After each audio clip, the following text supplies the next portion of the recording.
Welcome to Blessed Man Meditations. My name is Andy. On this YouTube channel, I offer thoughtful responses to skeptical objections to the Christian faith. I likewise edify the saints by equipping them to provide an answer for the hope that lies within them. I hope that you find value in my work. Please like my videos, send me comments, and please subscribe. Let's work together to contend earnestly for the faith that's been once for all delivered to the saints. Blessed Man Meditations is where we answer the intellectual side of Christianity and equip Christians to provide a defense for the hope that is in them, according to 1 Peter 3:15. Today on Blessed Man Meditations, we continue our look at Is Atheism Dead?, the book by Eric Metaxas. Eric Metaxas, for those who don't know, is a best-selling author whose books have been translated into 25 languages. Metaxas hosts a nationally syndicated radio show, and he is and the acclaimed conversation series Socrates in the City. Metaxas is a prominent cultural commentator whose work has appeared in the New York Times, the New Yorker, the Atlantic, and the Wall Street Journal. Some years ago, in the Wall Street Journal, Metaxas published an article where he discussed some of the evidence for the existence of God. Today we continue our look at part 2 of Is Atheism Dead by Eric Metaxas. Part 2, The Stones Will Cry Out. Chapter 10, we look at the black obelisk that became a golden spike. Here's a picture of the four sides of the black obelisk, and we will see why the black obelisk is significant as we go through the chapter. Sir Austen Henry Layard can hardly be called an archaeologist, since his excavations in what was once ancient Assyria and is today northern Iraq were done before the field of archaeology even existed.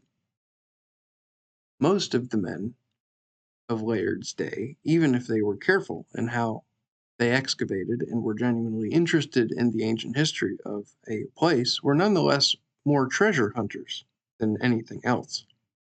In some cases, the most grievous of which being the aforementioned case of Lord Elgin, they were the literal grasping arms of the British Empire, seeking to spirit homeward any great treasures of antiquity they could legalistically place just beyond the damning category of plunder. Layard was certainly not in this unfortunate category.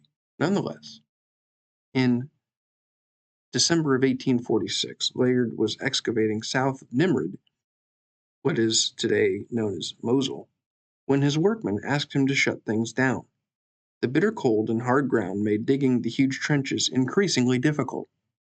Layard persuaded his team to dig one more day, but no sooner had they returned to their work after this discussion than a workman's tool struck something hard.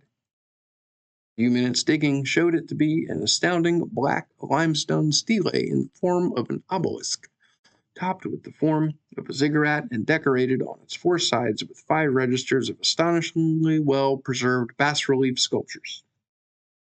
It hailed from the 9th century BC and pictured the Assyrian King Shalmaneser III, who reigned from 858 to 824 BC. In the images, Shalmaneser III was shown to be receiving tribute from a number of his defeated subjects, beneath which there was Akkadian cuneiform writing. But in 1846, cuneiform was only just beginning to be deciphered by a tiny handful of scholars, so no one on the site had any idea what this writing said. But the spectacular images told the story well enough, showing 2 kings prostrating themselves before Shalmaneser, along with retinues carrying gold and other valuables.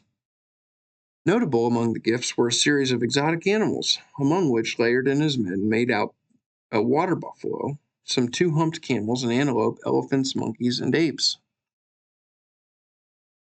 There was even that rarest of almost unknown creatures, a rhinoceros. And there's the picture of the obelisk containing what is the rhinoceros there.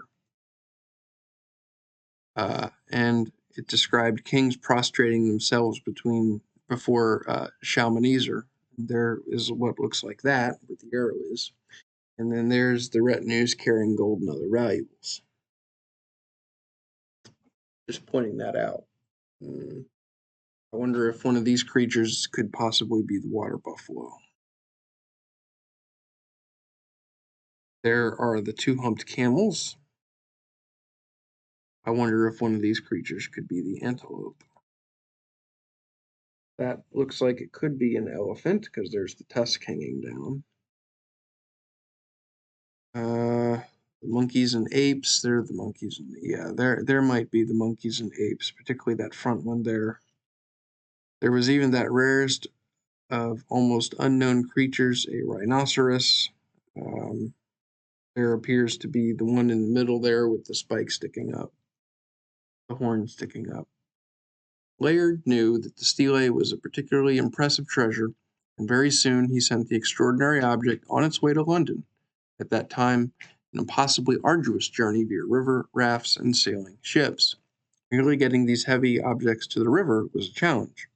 In his 1849 book, Nineveh and Its Remains, Layard says, quote, I was again obliged to have recourse to the buffalo carts of the Pasha, quote, end quote, which he describes as rotten and unwieldy vehicles that would nonetheless succeed in hauling this and some other heavy treasures toward the Tigris. Layard says, quote, on Christmas Day, I had the satisfaction of seeing a raft bearing 23 cases, in one of which was the obelisk floating down the river. So there's where the obelisk comes into play. The obelisk first made its way very slowly 300 miles along the twisting and turning Tigris River until it last came to Baghdad. As it happened, Henry Rawlinson was stationed there at that time. There's a picture of Rawlinson on the bottom. He would eventually be known as Sir Henry Creswicke Rawlinson, 1st Baronet GCB FRS KLS, and would be regarded as the father of Assyriology. Rawlinson would even be made a Fellow of the Royal Society for being the discoverer of the key of the ancient Persian, Babylon, and Assyrian inscriptions in the cuneiform character. Already in 1847, Rawlinson led the way in deciphering cuneiform while the field was in its infancy. So no sooner did the obelisk arrive than he fell on it with eagerness, soon making a translation of the cuneiform and writing a report to send back to the British Museum, which would not receive the actual treasure for some time. Rawlinson's translation referred to a certain Yahuwah, son of Hubiri.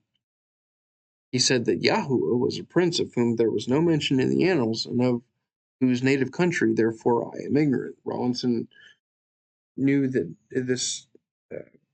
this obelisk referred to Yahuwah, but did not know more about Yahuwah at the time. The report and translation were dispatched to London, where excitement mounted at the eventual arrival of this unprecedented find. It would be nearly 2 more years before anyone in London could see the obelisk. From Baghdad, it continued its journey several hundred miles more along the languorously twisting Tigris, until that ancient river spent itself into the great Euphrates, which bore the object the remainder of its journey to the sea. Here it was loaded aboard a ship and carried across the Persian Gulf into the Gulf of Oman before plying its way eastward to Bombay. There it would eventually begin the nearly 9,000-mile journey of about 6 months, traveling around the treacherous Horn of Africa and then north to England. So it was not until the fall of 1848 that this treasure arrived in London, by which time the trustees of the British Museum greeted it with great ceremony, giving it a place of greatest honor on the museum's first floor in their Nimrud Central Saloon Gallery. It instantly eclipsed all the other Assyrian antiquities around it, and in the press was pelted with every superlative available, even being hailed as the most notable trophy in the world. That is high, high praise. The obelisk so electrified early Victorian society that it became a necessary pilgrimage for anyone of distinction. Everyone marveled at its antiquity and extraordinarily unmarred images, despite a 3 millennia long interment beneath the sands of what had been ancient Assyria. So it was buried for 3,000 years in ancient Assyria. Its second life in the British Museum was a bright feather in the cap of the broadening empire. But strangely enough, the obelisk stood in its place of honor and was seen by nearly everyone for 2 years before the most significant discovery was about to be made.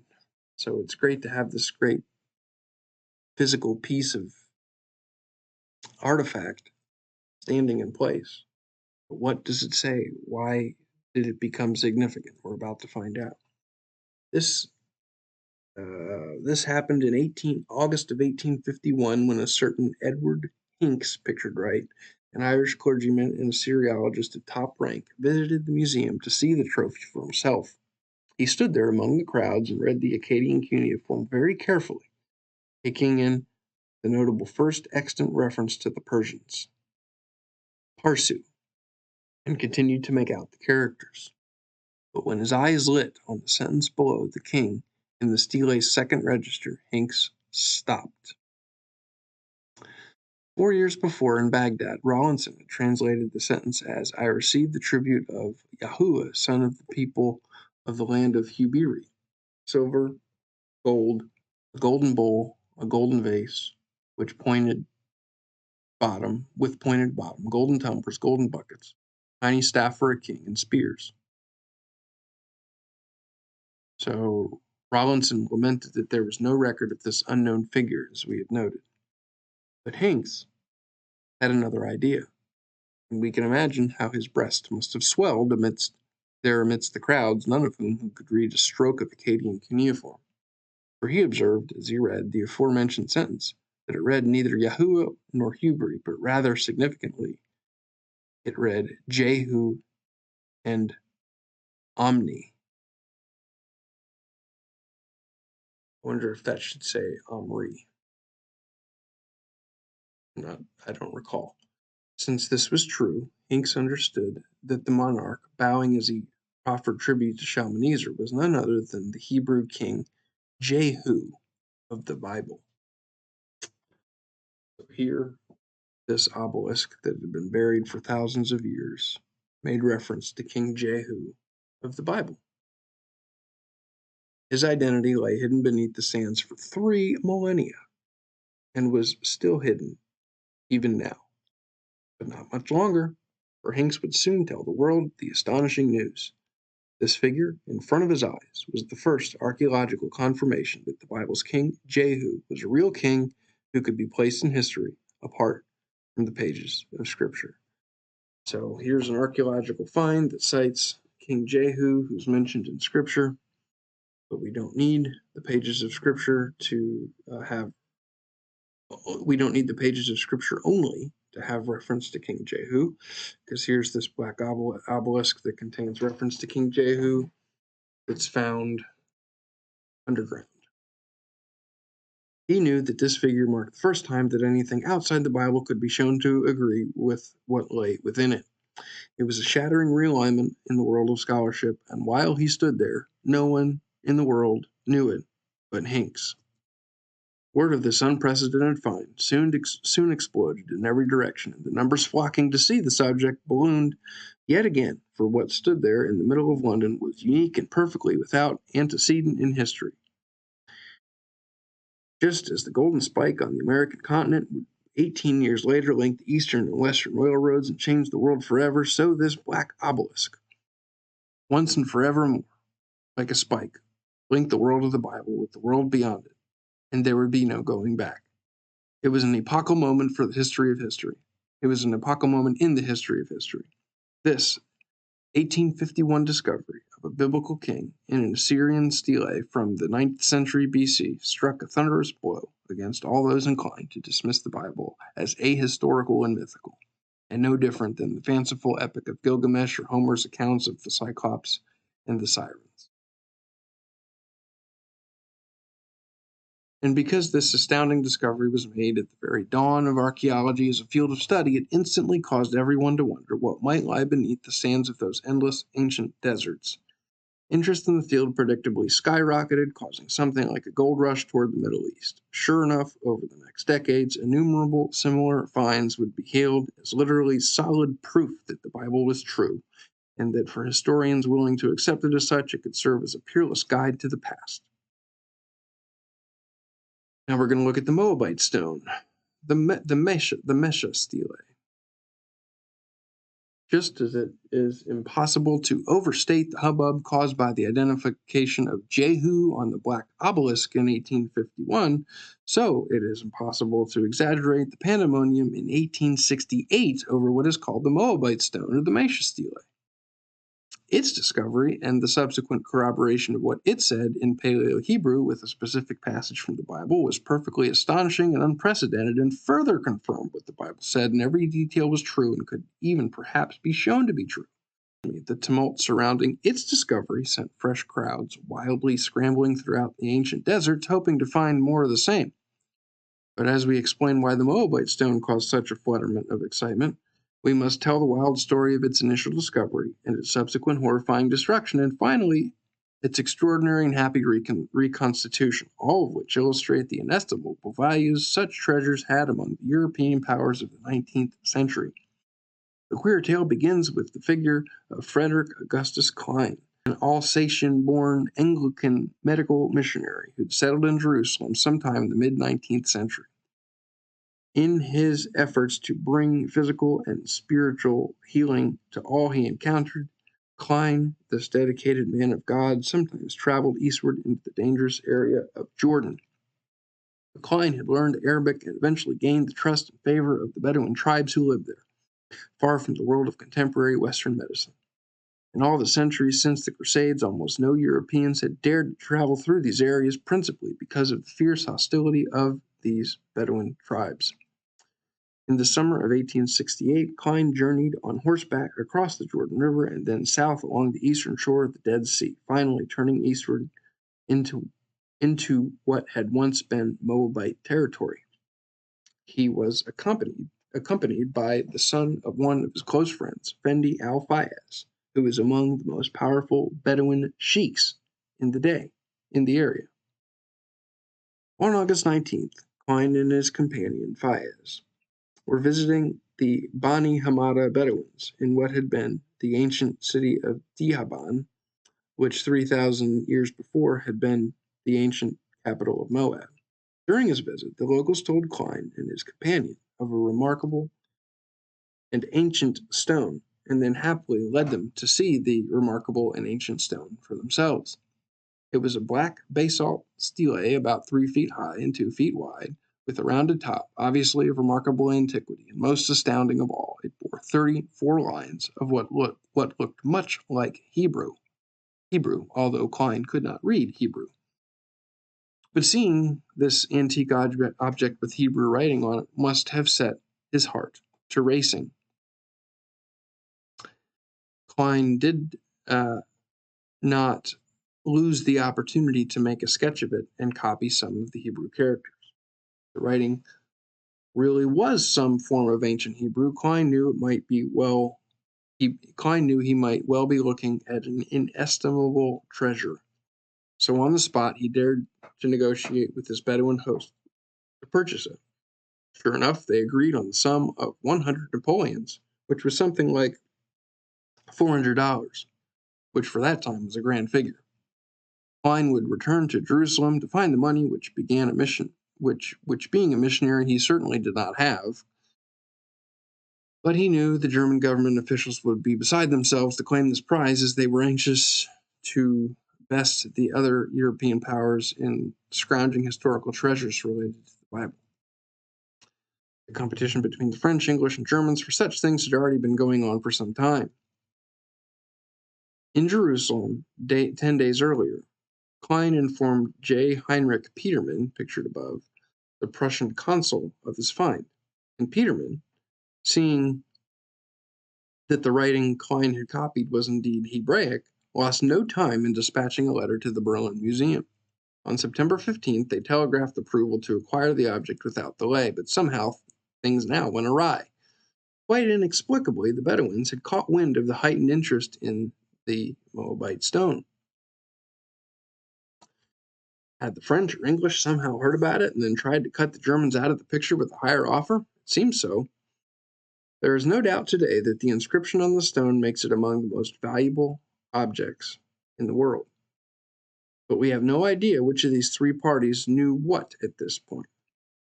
But even if they only had some clues as to what it said, There was enough interest for representatives from 3 of the world's most powerful empires to trip over themselves and each other to claim this object. So we must skip ahead and tell the reader what we know of the stone today, at least partially to explain the escalating madness among those pursuing it. As we know, the writing was Canaanite paleo-Hebrew from the 9th century BC. But infinitely more important even than this, it actually recounted events from a passage in the 3rd chapter of the biblical book of 2 Kings. This was unavoidably intoxicating, how this stone contains writing from biblical book 2 Kings. And anyone with the slightest idea along these lines would have been willing to do nearly anything to claim it for their nation. The specific biblical verse reads, "Now Mesha, king of Moab, raised sheep, and he had to pay the king of Israel a tribute of 100,000 lambs and the wool of 100,000 rams." That's the end of the biblical quote. And this secret stone, hidden among the Bedouins for 3,000 years, spoke of this very event, and even included such details as Mesha being born king and sheep herder. The black obelisk of Shalmaneser III hardly came close to this level of specificity and detail, nor did it recount anything from a specific passage in Scripture. There was more. The inscription referred specifically to Yahweh, the God of the Bible, and to the kingdom of Israel itself, the house of Omri. This was as spectacular as anything anyone might have hoped. We cannot know how much of this anyone knew at the time. It's possible Klein and Peterman knew about one or both of these two amazing references, but didn't know about that part of the inscription that recounted the event from the passage in 2 Kings. Whatever they knew, whatever Klein and Peterman knew, and whatever the English and French knew, they all knew it was enough to warrant doing anything and everything to get their hands on that stone. But unfortunately, somehow, the Bedouins knew this too. For Klein and Peterman now learned that the Canny tribesmen had upped their asking price tenfold to 1,000 Napoleons. This was an impossible sum, simply out of the question for anyone to pay. Klein knew that he had to be extremely careful how he proceeded now. He did not return to the tribe himself, but dispatched another Arab friend from Jerusalem who traveled to Dibon to see what might be done. It took several months, but he was eventually able to drag the Bedouins back to earth, and they settled on a price of 120 Napoleons. But by then, another neighboring tribe had learned of the imminent removal of this object, and for some reason refused to allow the stone to pass through its territory, so that again, things ground to a standstill. Out of some diplomatic deference, or perhaps because he knew that getting the object out of the Bedouins' territory was paramount, the English figure in the story, Captain Charles Warren, pictured to the right, did not interfere, knowing his interests could scotch the Prussians' ticklish negotiations and perhaps ensure that none of the Europeans succeeded. But a Frenchman at the Jerusalem consulate was not so diplomatic.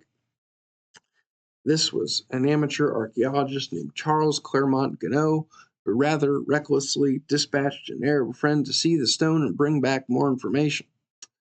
The Arab returned with 7 lines he had copied from the inscription, which demonstrated the great significance of the stone to Ganneau.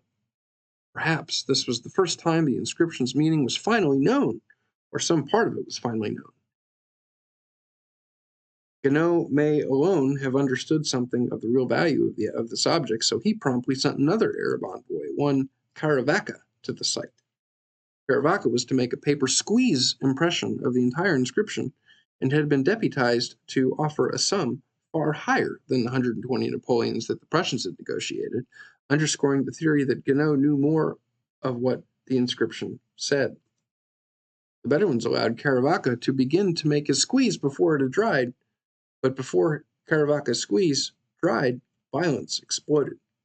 What happened is unclear, but Creswicke may have suffered a spear wound to his face, and one of his 2 horsemen certainly suffered another spear wound to the leg. Reckoning survival the better part of such cultural appropriation, Creswicke's unwounded companion managed to pull the still wet squeeze from the inscription, unfortunately tearing it to 7 pieces, which he shoved into his robe. And the 3 of them galloped away, with the squeeze in shreds, but with their lives intact. When he learned of these events, the Prussian Peterman knew he could not return to the Bedouins. Peterman knew that it was far too dangerous for him to return to the Bedouins, but he thought he might now appeal to the Turks, whose Ottoman Empire theoretically extended to the Bedouin territory in question. But by November 1869, when the Turks were ready to dispatch soldiers to seize the stone by force, the Bedouins had already decided on its fate and would play to the hilt what looked like the role of dog in the manger. That's because the Bani Hamada tribe despised the Turks deeply, having previously been attacked by them. So before the Stele could be taken by anyone, much less by their sworn enemies, they peevishly kindled a roaring bonfire around it and brought the priceless treasure to such a temperature that when they poured cold water on it, it did what they expected, cracking in several places until, in a process they helped along by using large stones to smash it apart, the object lay in appropriately 100 pieces of various sizes. Exactly what they did, exactly why they did this, we can never know for sure. One theory held that they believed there was gold inside, explaining the price the Europeans had been willing to pay. For how could nomadic tribesmen begin to guess what the historical value of an object confirming the events of the Bible might mean to these Odnic foreigners? Another theory suggests that they thought they could get more money for the individual pieces.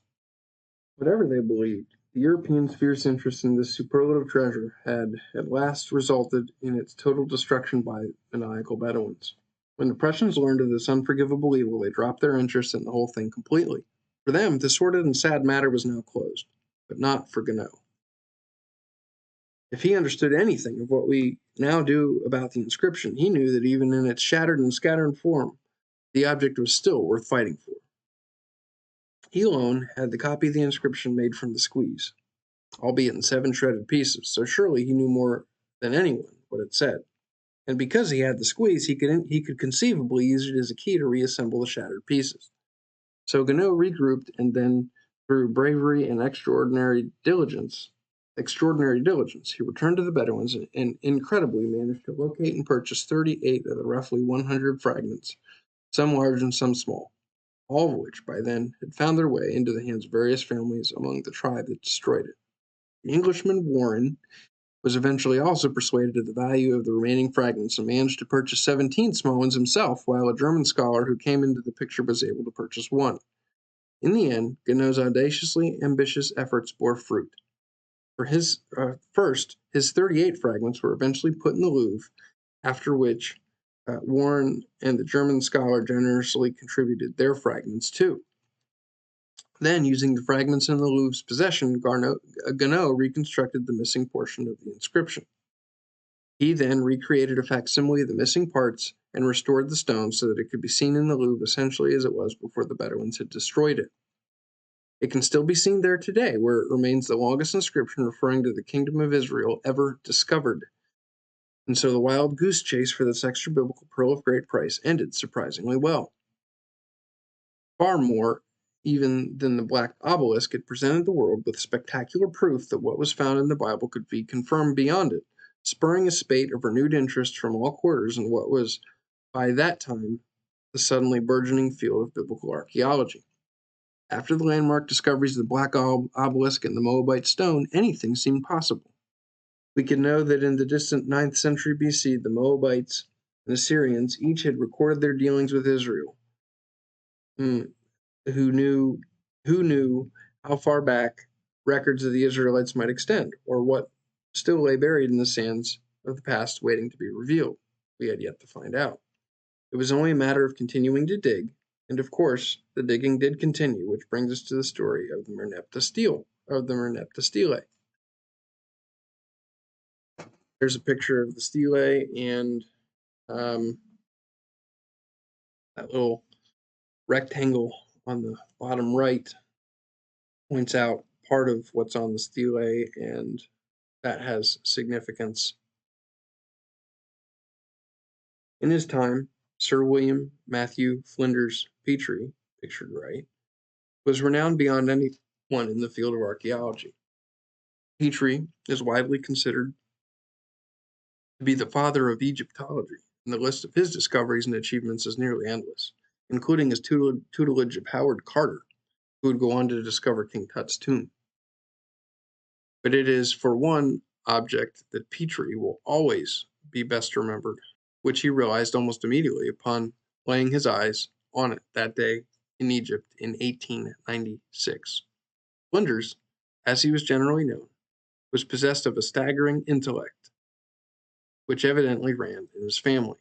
His grandfather, Matthew Flinders, was a navigator and cartographer who first circumnavigated a certain southern continent, then coined the term Australia and lobbied for its acceptance. It seems successfully. Petrie's father was an electrical genius who developed carbon arc lighting, and Petrie's only child, John, was a mathematical savant who discovered what later became known as the Petrie polygon. Petrie himself had such astounding mental capacity that he could, in his head, picture whatever part of a slide rule was necessary to solve a particular math problem and solve the problem mentally. Well, everyone can do that, right? No, just obviously he was super intelligent. But in his autobiography, Petrie recalls that at age 8 in the year 1861, he already seemed destined for a life in archaeology. When hearing at that age of the careless excavation of the Roman villa on the island of Wight, I believe that is how that is spelled, he remonstrated boldly, insisting anything of such antiquity should be excavated with great care. The earth ought to be pared away inch by inch, the boy had said, to see all that was in it and how it lay. What he said as a boy. Appropriately enough, he grew up to be the great pioneer of this very method of stratigraphic archaeology, which has been used ever since. In 1896, Petrie was in Thebes, which is modern-day Luxor, when after discovering a statue of the rather obscure Egyptian pharaoh Merneptah, he uncovered a monumental black granite stele dating from about 1200 BC. It was an astonishing 10 feet in height, being the largest stele ever discovered. When the tremendously heavy object was turned over, Petrie saw that it bore a long inscription. Happily along that day was the brilliant 25-year-old German philologist Wilhelm Spiegelberg, pictured next to Petrie now, and the two of them read the inscription together. As such steles did, it detailed the military victories of the ruler who commissioned it. In this case, Merneptah, whom we believe to be the 13th son of his father, Ramses the Great. Ramses the Great is also known as Ramses II. Ramses II lived and ruled into his 90s. Ramses II is recognized as the oldest pharaoh in history. Most of the writing on the stele dealt with the victories of the Libyans and the Sea Peoples. But in the last lines of the long inscription, Petrie and Spiegelberg read something amazing. Here's what they read. Quote, Canaan is despoiled with every evil treatment. End quote. What was interesting was that no mention of the Canaanites had ever been seen outside the Bible, yet here was evidence of them on a 13th century BC Egyptian stele corroborating the biblical account. This mention on the Merneptah stele shows that the Canaanites were a real people. Yet this proved to be a small beer compared to what followed. The inscription went on to say, quote, Ashkelon has been captured, Gezer's been taken, Yanoam's been destroyed, end quote. Then in the line following, the two men read a curious word. I period, SI period, RI period, AR period. Okay? That's the curious word. Spiegelberg, the linguistic genius, was stymied. The whole sentence read SRR, I period, SI period, RI period, AR is wasted. Its seed is not. Whatever that referred to, the Isriyahar, whatever that referred to, it was obviously another tribe defeated by the Egyptians under Merneptah during their Canaan campaign. But as they stared at the cryptic word, Petrie's mind leapt to a solution. Petrie exclaimed, Israel.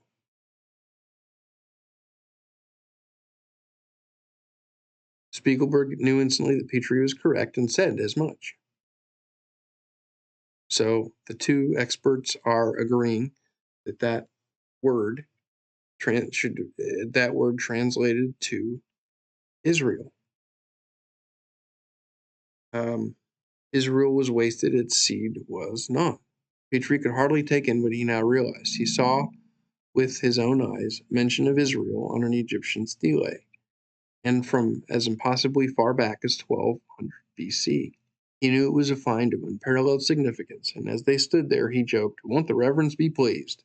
Right, because the reverends would have been saying, "The Bible's true. Now here's more archaeological evidence to corroborate the historical accounts." Petrie knew what he found that day was so important it would eclipse everything he'd ever done, and that night he said as much to those with him at the table. News of his unprecedented discovery soon reached London and circled the globe. The existence of ancient Israel could thenceforth be spoken of all the way back to the 13th century BC reign of Pharaoh Merneptah, pushing the existence of the people of Israel almost 3 centuries earlier than the Moabite stone. It was truly extraordinary, taking archaeological evidence of their existence nearly back to the time of Joshua.